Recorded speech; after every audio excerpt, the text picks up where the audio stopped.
Kalibu kami tambar malam mergana ibas kam landep tukututungko ras sembuyak seninadu Pemarin separi baris tukau sedaling kinana ibas kerna kelawusan kegelengan ta orang tua ta tambar malam mergana rebelas kam kalibu kami beri kendu kata pengalung-alo nandami sembiak seni ngandu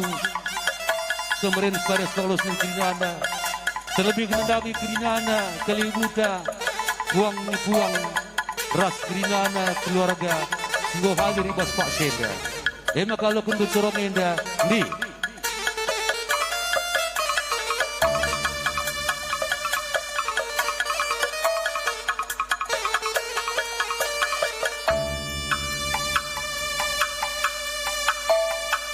perpulungan si Muhammad, perpulungan si Ibasati Cida. Pertama-tama sikatakan bujur mandi bata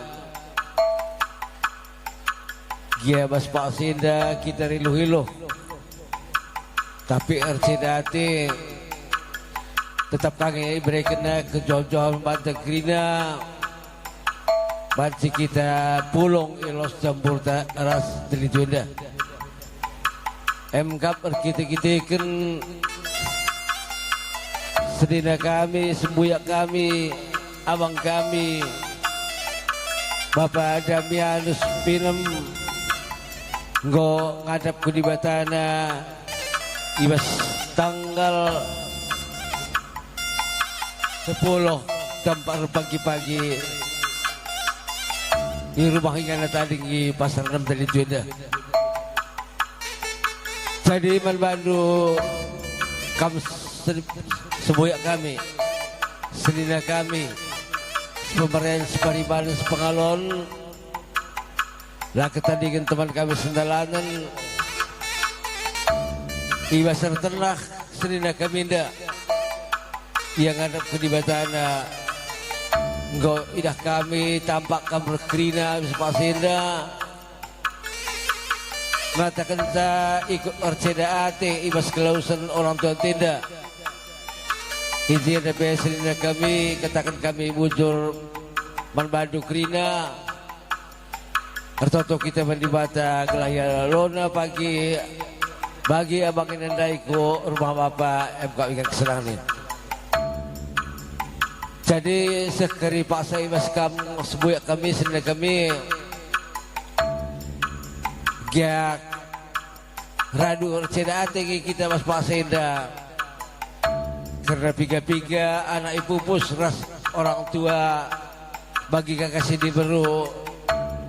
ditandingkan dengan di rumah Mindo kami membantu belah merindu dari kata pengapul dan dari kakak bagi anak-anak ibu pus krina ras kami sembuyakna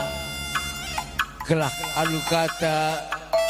si sekedua kari mancing kami lapas terapul MK pas film bergana krina. Jadi 6 kata isakan kami lebih kata bujur Manbadu kam senina sembuyak kami. Jadi bagi man kam kalibu kami kam kalibu kami kalibu benar-benar tadi gambar gana bagi kalibu si bos tadi gambar gana